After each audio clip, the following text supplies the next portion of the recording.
our church does a conference called Touch the Future. And it's more than just a preaching conference, but it's really a time where young ministers can sit down at a table with older ministers and enjoy a delicious meal. So my mom has been cooking, helping to cook for that, for what? 28, 30 years. Almost 30 years. And her famous, delicious thing that everyone loves are empanadas. So today she's going to show us the recipe on how to make empanadas, or as we call it, meat pies.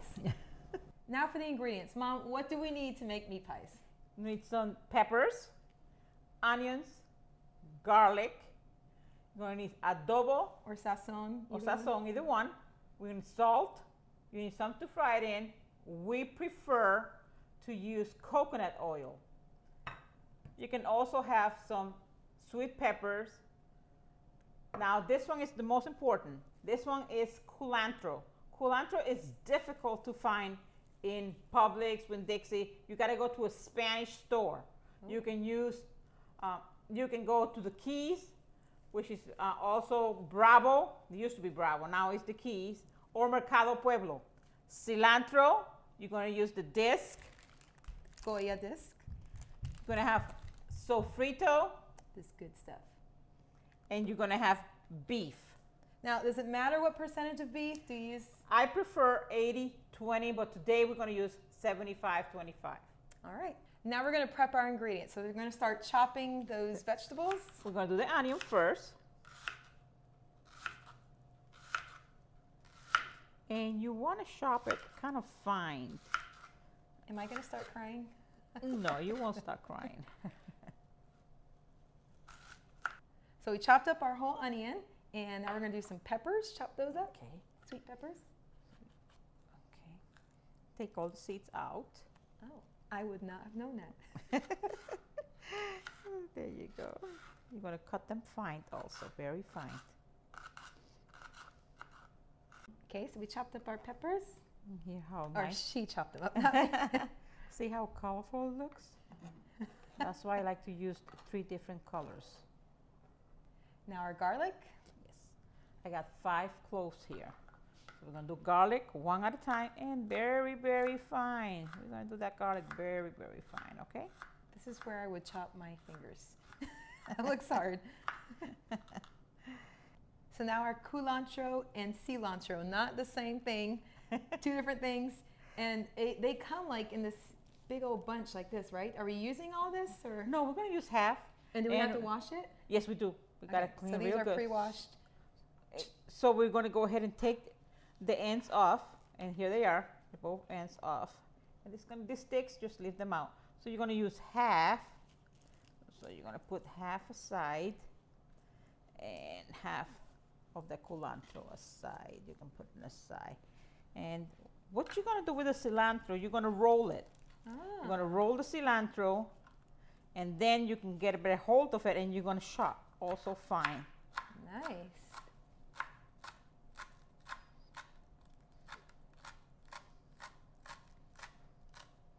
Going to go back a second time, kind of roll it in, and go back again and cut again. Make it real fine. You want to do it one more time. You roll it again with your knife, and you're going to cut into it again. Okay, so that's the cilantro. I'm going to turn this around and do the culantro. The same way, you're going to roll it, and you're going to start at the bottom on that one. That way you can see both. So we have all our ingredients chopped. What is this? Do we need this? Yes, we do. This is an old school grinder. This is the way my mom taught me. What is it called in Spanish? It's called a pilon. And Pilon. I'm going to show you what we're going to do with it. We're just going to put a few salt in there just to bind everything together. We're going to put the cilantro first, a little bit of pepper, a little bit of onion, and then we're going to put the culantro in, and then last but not least, the garlic. Okay, so it's this neat stick, and you're going to cover it like this, see it, with your hand, and you're going to pound. Beat it.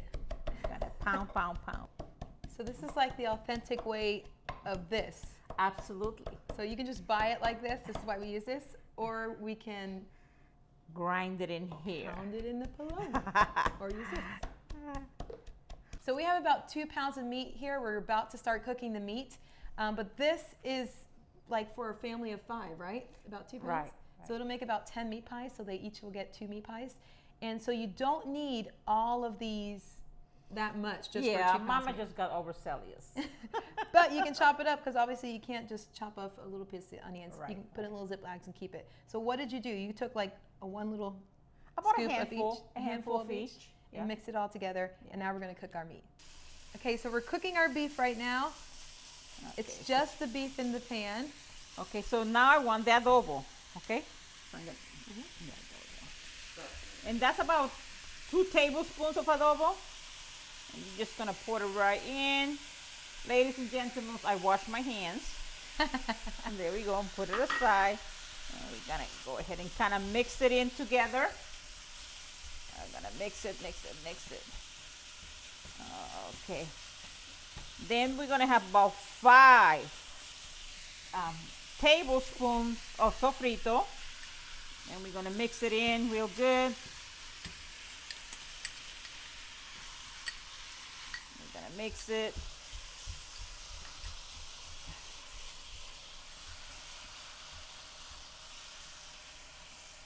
Oh, I wish you were here so you can smell that. There we go.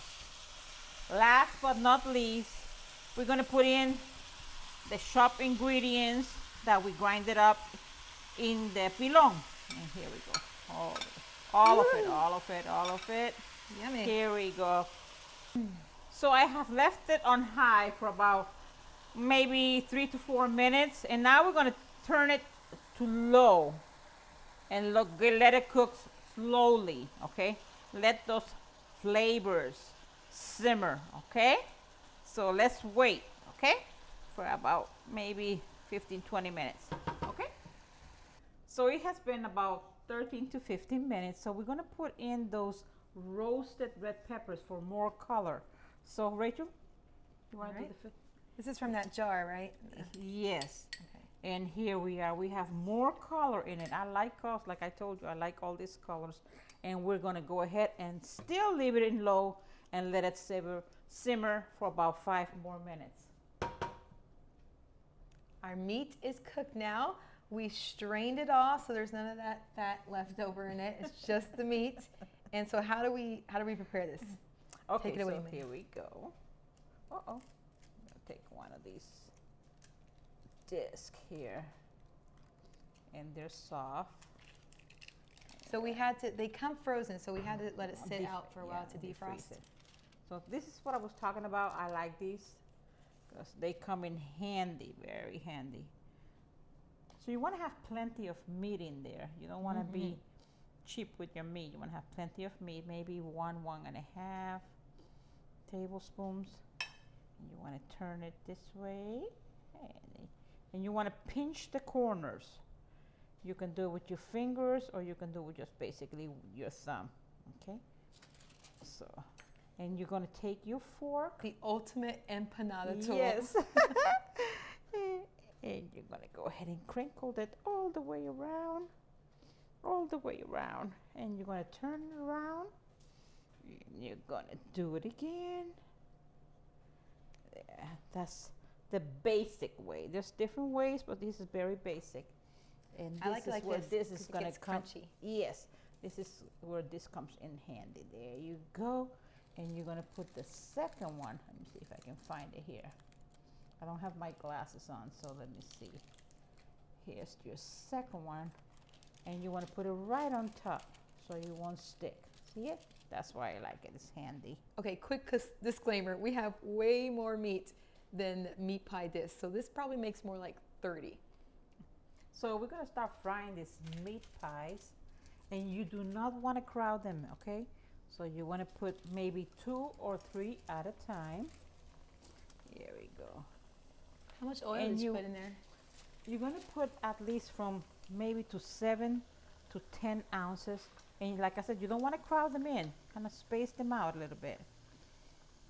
And you'll see the first one that I put in already is already browning. So you want to turn that around right away so it won't burn. See how it is?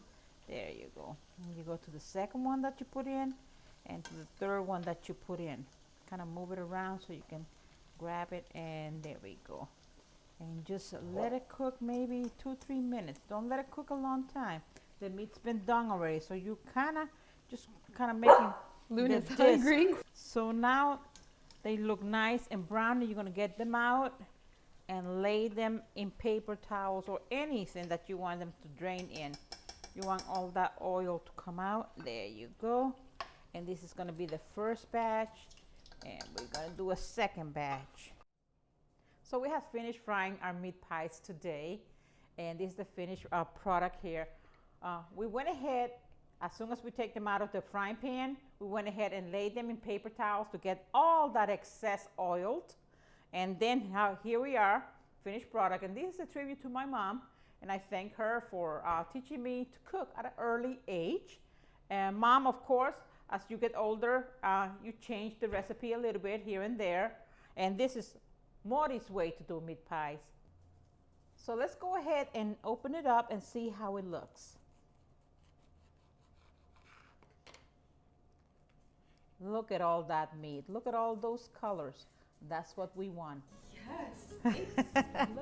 Come on in. Well done, Mama. Yes, come on in. Just in time.